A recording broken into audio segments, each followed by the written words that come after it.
Certamente você já deve ter ouvido a expressão racismo reverso. A expressão racismo reverso ela é quase sempre utilizada para dar nome a algum sentimento de discriminação que pessoas brancas tenham sofrido em razão de sua raça. A expressão por si só ela já é um silogismo, ou seja, é uma falha lógica, por duas razões pelo menos.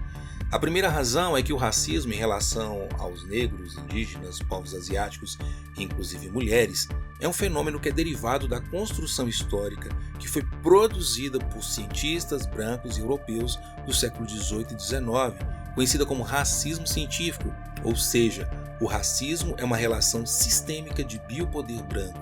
E deslocar esse termo para justificar alguma espécie de discriminação pessoal é absolutamente um equívoco. Uma outra razão é que classificar um racismo como reverso seria admitir a possibilidade de que, historicamente, o processo de criação e implementação do racismo tivesse sido criado ou construído por povos africanos e que tivesse implementado algum pensamento de inferiorização sistêmica de pessoas brancas ou por algum outro povo.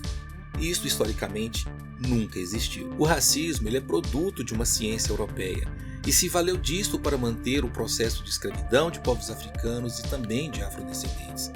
E ele também foi operacionalizado na lógica expansionista e exploradora de países europeus para lucrar, subalternizar e subdesenvolver sociedades africanas. Ele também foi utilizado para criar sistemas de marginalização e opressão sobre pessoas não brancas. Historicamente, racismo reverso não existe e, além de um falso argumento, é uma fraude intelectual e também uma impossibilidade ontológica.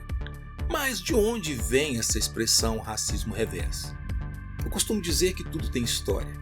Na verdade, a primeira expressão utilizada não foi racismo reverso, mas discriminação reversa. E esta sim foi utilizada pela primeira vez nos Estados Unidos da América nos casos Defanies vs. Odegaard, de 1974, e Regents of the University of California vs. Bake, de 1978. Estes foram os primeiros casos discutindo a admissão por ações afirmativas em faculdades americanas e que chegaram à Suprema Corte dos Estados Unidos. Em 1979, o candidato à presidência dos Estados Unidos pelo Partido Republicano Ronald Reagan, ele faz um comentário que se tornou chave para a solidificação desse discurso. Ele disse: se você pertencer a um grupo étnico não reconhecido pelo governo federal, como tendo direito a tratamento especial, você é vítima de discriminação reversa. Olha só.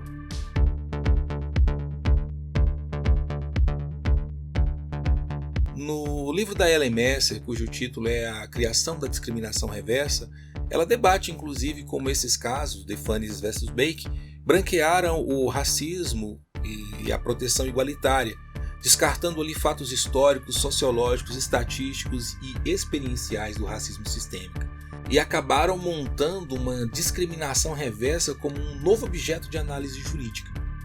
Na década de 80, esse termo, principalmente nos Estados Unidos, ele significava dar tratamento favorável a pessoas negras. Mas e no Brasil? Como funcionava?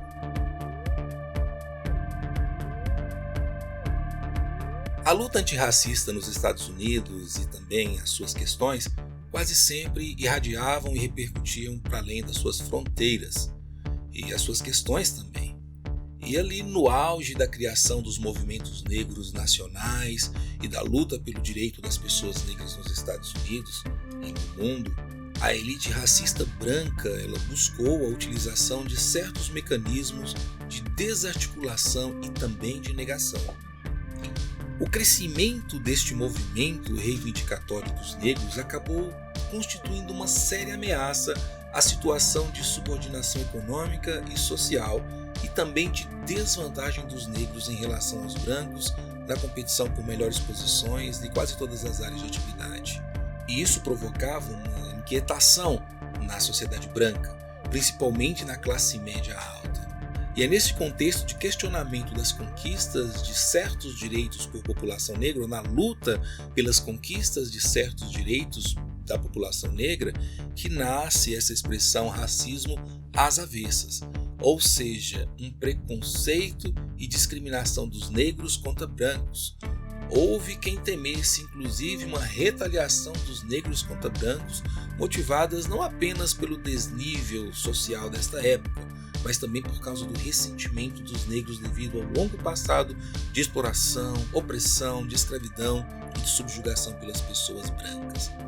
No Brasil, com o surgimento do Movimento Negro Unificado em 1978, durante a ditadura, a década de 80 foi muito prolífica no avanço do debate sobre o direito historicamente negado às pessoas negras e também a luta antirracista.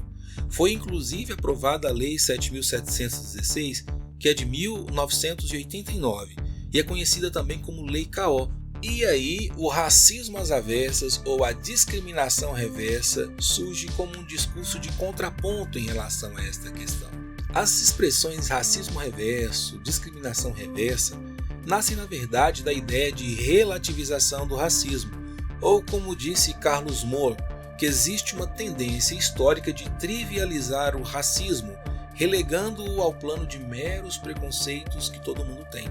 E por trás dessa trivialização, existe uma clara intenção em deslegitimar as lutas reivindicatórias das pessoas negras e também deslegitimar os avanços e as conquistas. O debate sobre racismo reverso ele ganha força novamente no contexto das aprovações das ações afirmativas para o ingresso no ensino superior em 2012. O racismo antinegro ele é sistêmico, ele é estruturante, ele é estrutural e ele é institucional. E não deveria invisibilizar ou desresponsabilizar as pessoas que são responsáveis pelos atos racistas e também por sua perpetuação. O problema deste conceito, racismo reverso ou racismo às avessas, é que esta ideia ela se concentra puramente no racismo como uma construção interpessoal, em vez de tratar de um problema sistêmico. O racismo é uma realidade mensurável a qual as pessoas brancas não estão sujeitas, independente de sua renda, independente do seu status.